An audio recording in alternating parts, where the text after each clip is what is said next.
I'm going to get started here. Let's talk about forbidden foods, right? And why that will just keep you stuck in this food obsession. Because I had quite a long list of forbidden foods that I would not eat.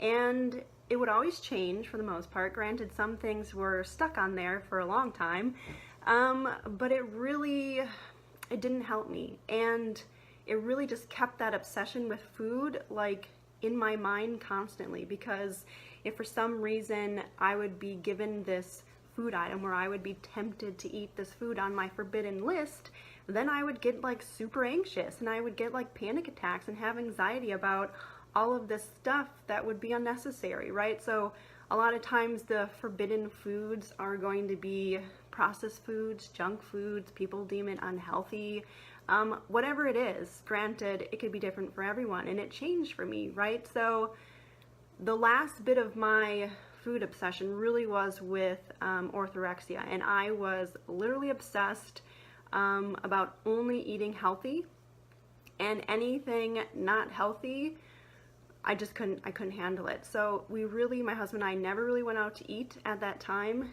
Cooking was pretty much impossible because I would only be eating my stuff and he would have to eat his, and he hated the stuff that I would make because it didn't taste good either. Granted, it never satisfied me either because I would only be thinking about the stuff I wanted to. Everything on my forbidden foods list, right? Everyone has it. Now I don't, because everything is on the table, up for grabs, right, for me to eat, because I don't obsess about it. But when you have these forbidden foods, what happens, right? You obsess about it, you focus on it, and if for some reason you go to the grocery store and you're like me, who used to torture themselves and walk by all of your forbidden foods, right? How many of you go through the grocery store and always go past and be like, oh, I really want this, but I can't. I'm not gonna do it. I'm not gonna do it. And then you obsess about that food, right? All the time, because you didn't let yourself eat it, because of something that you told yourself, or some nutritional book that you read, or some social stigma against it. Because like for me, bread was bad, pasta was bad, any processed food was bad. Oil, I didn't cook for oil for like 2 years because I didn't think oil was good, because that was on my plant-based diet mentality. You can't have anything processed, and oil is processed. So I would only be eating fruits, and even some fruits, because not all fruits were the same, right? So you would have this just exhausting and emotional exhausting list of foods that you shouldn't or can't eat. And then it leads to horrible relationship with food, in the sense that you will binge on these foods if for some reason you actually have contact with them. For example, this was when I thought that I was doing better. I was lying to myself, but I would go to the grocery store and I literally just had this, I thought about this the other day when my husband and I came back from grocery shopping, because I didn't do it, but I remembered because it brought back these memories. And I would go grocery shopping mainly by myself, because it was easier that way, because going grocery shopping at that time in my past with my husband was like a nightmare, because I just couldn't handle having someone else with me while I'm getting groceries, because it was almost like, even though he wasn't, I feel like that judgment there if I was getting things that I was telling everyone else that I wasn't eating. So if I were to go grocery shopping, and I would get some of my forbidden foods because I thought I was doing okay. So I would get like chips, or I would have bread, or I would get granola, or other things like that. And I'd have this like glorious amount of foods that were on my forbidden list, right? And then I'd come home, and because I had been thinking about all of them the entire time, and because I had not yet allowed myself to eat them on a regular basis when I wanted, I would literally eat like all of it when I would get home. I'm not even joking. Like, I would open up everything because I had to taste it, because I was like, oh my gosh, I'm finally getting to eat all this stuff. I need to eat it right now. So I would literally open up every freaking godforsaken bag of food that I just got and eat out of everything. right? I wouldn't even unpack the other groceries. I would literally just go in and pick everything that was on my forbidden list and eat it right then and there. And then I would feel like crap afterwards, both physically and emotionally, because I just lost the control that I thought I had while eating it. And physically, because I just overate when I wasn't even hungry. It's just that, oh my gosh, all of these foods are so right in front of me. I don't ever get to eat them. I don't have the control. I'm going to eat all of it because I didn't allow myself to be like, you know what? If I really want this right now, I'm just going to eat some and then be fine with it. I wouldn't do that. So I don't know if any of you have had this experience where you go grocery shopping, you somehow are like, you know what? Today is going to be a good day. Today is going to be the day that I actually eat foods that I haven't been able to before because I wouldn't allow myself. And then you buy it all. And then you come home and then you eat it all right then and there. You don't wait. You don't wait for that moment that you're like, have that craving for it. You have a little bit of it and be done. You just eat it all at once, right? That's what I used to do. And my husband and other people wouldn't see that I did it because I ate all of the evidence before anyone could see it, right?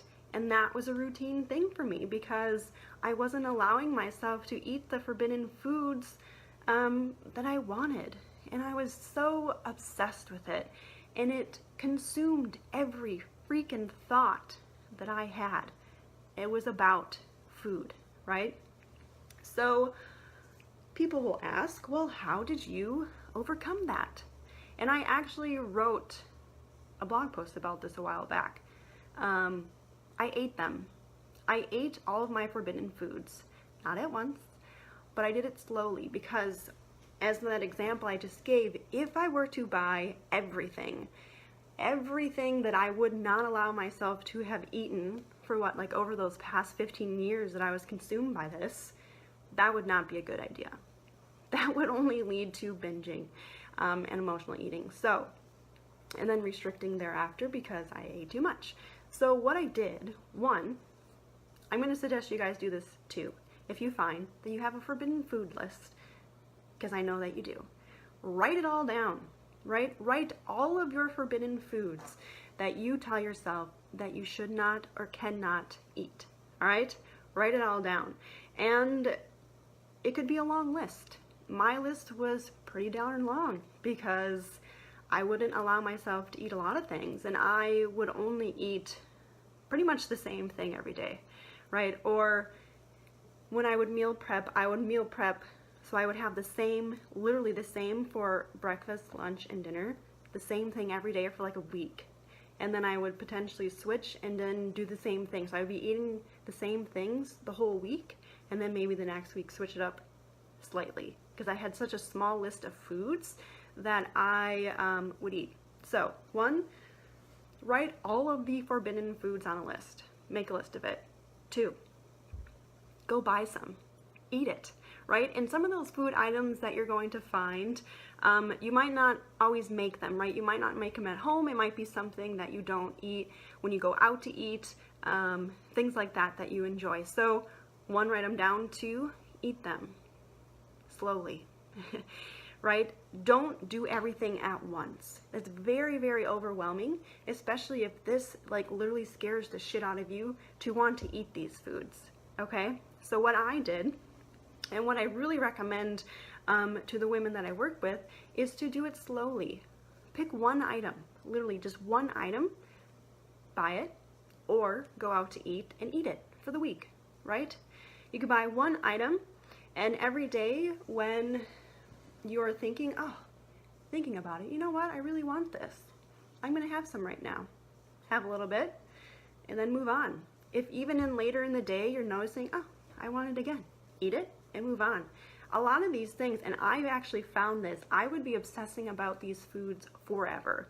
When I actually allowed myself to eat them, I didn't like all of them, right? Because you find that you're like, oh my gosh, if I actually allow myself to eat all of these foods, I'm gonna overeat. I'm gonna gain all this weight, right? If you say you crave a lot of sugary stuff, if you only eat the sugary stuff, I'm gonna gain all the weight. What am I gonna do if I gain all the weight? That totally is counteractive of what I want. what you're gonna find is you're not gonna only eat all this stuff, right? It's just when it's forbidden, when you feel as though you can't have it, that's when you overeat. If you allow yourself to eat these on the regular, you're not gonna overeat on it. Trust me, you won't. And if you, for some reason, feel as though you're going to just binge on only sugary food,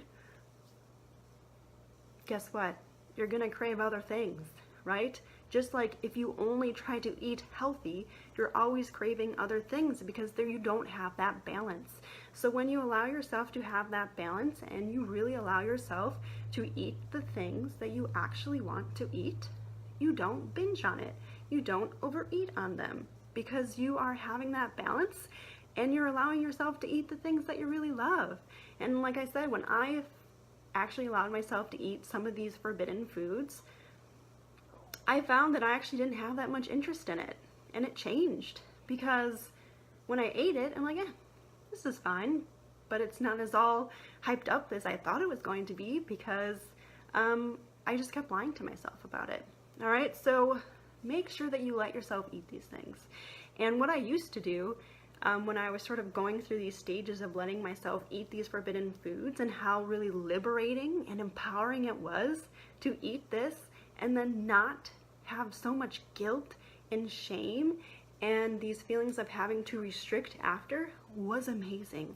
So I would, and I would do this myself because I wanted to, and you don't have to, you can have other, friends, family members go with you, but I really wanted to do this myself because I also had a fear of like just going out into the world, and I had almost like social anxiety. So I personally did this myself to help myself overcome that as well. But I would once a week find a place to eat that I knew I would never have wanted to go because it would have everything that it would scare me. The menu would literally scare me with the food that was there. So I would go by myself and I would eat and I would go get, what I wanted. And I found that I didn't overeat on those foods. I just ate and then I would bring leftovers home, right? And I would have it again. And it wasn't that mentality where like I said, I hate the cheat meal mentality. I feel like that's the dumbest thing ever because it really just keeps that food obsession with you. There is no cheat meal, there's food and you eat it, right? So when I would go to these places and I would eat the foods that I normally wouldn't, I wouldn't overeat on it because I knew I could have it again tomorrow or the next day or whenever I wanted. So I would bring home leftovers and then I have them again, right? So I wouldn't have this constant obsession about it. I wouldn't be constantly thinking about it because I would allow myself to eat it. So that's one option, is if you're finding that you tend to stay away from certain restaurants or go out to eat because of the fear that the foods that you'll be eating, and then to buy some of these foods and eat them, right? Don't buy them all at once. Start slow, because this can be overwhelming and it can lead to a lot of anxiety that's unnecessary if you just start small. So make the list, go out and buy some of these things and eat, and then really pay attention to one, when you're craving these foods, is it because you were happy, you were sad, you were lonely, you were bored, you were frustrated, you were stressed, right? Because a lot of times these foods come into play, one, because we aren't actually feeling our emotions, and two, because they're also, when we are sort of feeling out of control, we want to rebel a little bit, and that rebellion can be sort of projected into eating these forbidden foods because we aren't allowing ourselves to do it. So try it, all right? And if you have done this and you've noticed that it's worked and you've tried to eat these forbidden foods, and you're like, oh my gosh, I don't have this sort of obsession, I don't have this connection to this in an unhealthy manner, and I can just eat if I want, let me know, right? If any of this literally scares the crap out of you and you're like, I can't do that. There's no way that I could ever eat these foods and not gain all the weight and not feel like I'm going to overeat on everything. Let me know. This is what I'm here for. This is what I help you guys with. because I've done it. The foods that I thought were forbidden, oh my God, like, my husband would just shake his head at me because it was such an unrealistic expectation to eat the way that I thought I should eat. And that mainly was coming from my own insecurities within myself, because I was trying to fit a life that did not feel right to me. And I was trying to sort of suppress and numb all of these emotions that I wasn't allowing myself to feel, and it came out in the food. And for me, eating a certain way and eating in a manner that seemed perfect for me to get me to the perfect body, the perfect life, the perfect career would somehow solve everything, and it didn't. It made everything worse. So when I got to eat all of the foods that I did not allow myself to eat for like 15 years, I didn't overeat on them. I really didn't. I ate them and I either liked it or I didn't like it. And then if I did like it, I'd have it again. And I wouldn't be stressed by it. I wouldn't be stuck in the life that I was living in because I allowed myself to just eat freely. Eat what I wanted to, eat when I wanted to, and not have any guilt after. It's not like I tried to over-exercise after because, oh my God, I just ate the donut that I was thinking about for like the last 5 years, and now I have to burn how many calories to bypass the amount that I just ate. Like, I didn't have any of that. I really didn't. And you won't either. But that fear is common, and that fear can really stick with you if for some reason the unknown, the land of the unknown, is there. And it can feel like it's an unknown because you haven't done it for so long and you lost that really connection with you and your body being one. But as I said before, like, I'm an intuitive eating and mindset mentor, so I help women get back to the life where they aren't being controlled and stuck in this crappy life by food. You aren't obsessed with food, right? Like, you start doing things that you love. Go grocery shopping and get the things that you actually want. And you aren't torturing yourself by trying to just drive by and be like, oh, should I get that or should I not get that? Do I really want that? Do I not want that? Trust me, you want it, get it, right? And see what happens. So if you're looking for some help in this area because this seems scary, reach out, all right? I can put in the comments below the link to my calendar, and you can sign up for a free consultation with me, and we can really see where you're getting stuck. Like, if this is something that is terrifying you, let's fix it, right? It doesn't have to be scary at all, because I would be with you the entire way, and you're going to do great things when you can really start to end this food obsession, all right? So, like I said, I'll put the link to my calendar in the comments below, and we will go from there. So I really hope to hear from you and set up that call. And if for some reason you have questions about this, or this seemed a bit scary for you and felt overwhelming for you, reach out. I would love to talk to you about this because it doesn't have to be scary. It doesn't have to feel overwhelming because it isn't. Alrighty? So, happy Tuesday. I was going to go for a walk, but I have to wait a little bit because someone's coming. We had our fence redone, and it's finally done. So exciting. But I will be going out for a walk later because it's actually sunny here in Washington, and we're getting close to our fall season and our rainy season, and I want to take as much sun as I possibly can in before it turns to rain. Alrighty? So, I will put my calendar in the comments below, and I can't wait to hear from you guys. Until next time.